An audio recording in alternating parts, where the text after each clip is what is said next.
Dr. Laura Schlessinger has her finger on the pulse of America's most important social issues. She's a best-selling author, an internationally syndicated radio host, and has helped thousands of people with her heartfelt, no-nonsense approach. Her latest book, Surviving a Shark Attack on Land, deals with overcoming betrayal and dealing with revenge. Welcome, Dr. Laura. Very clever title there.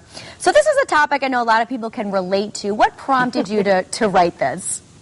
Well, two things. Generally speaking, the subjects of my books come from the audience as I start feeling a wave of certain needs out there, and then I write a book. This time, I had frankly had enough of the shark attack.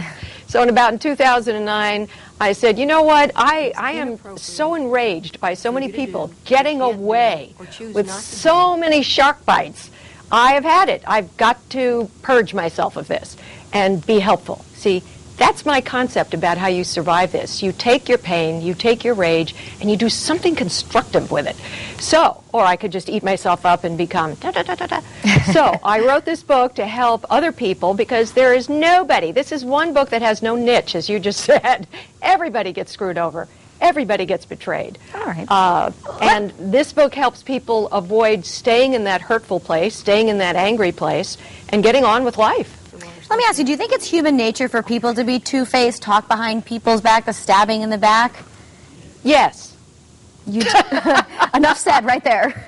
Yes. I think everybody has an evil side.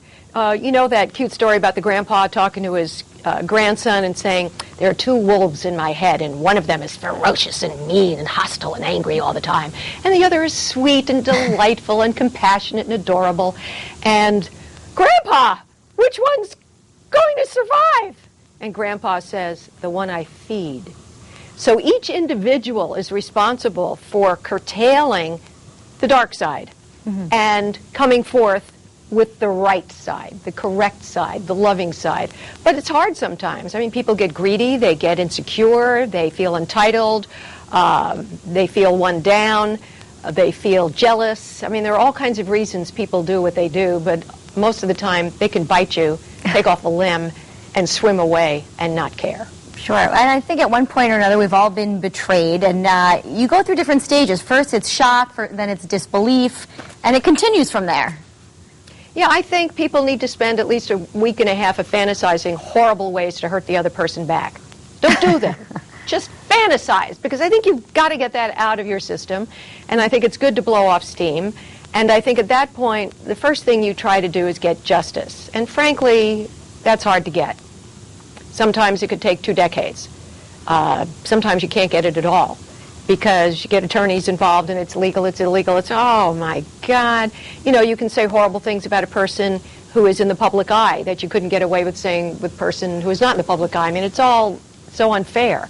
And it's all sided toward the bad guys. You know, they get to win. So with those realities, one has to say, how do I keep good and beauty in my mind and heart? How do I continue being productive and loving and trusting? How do I do that when all I want to do is take a baseball bat?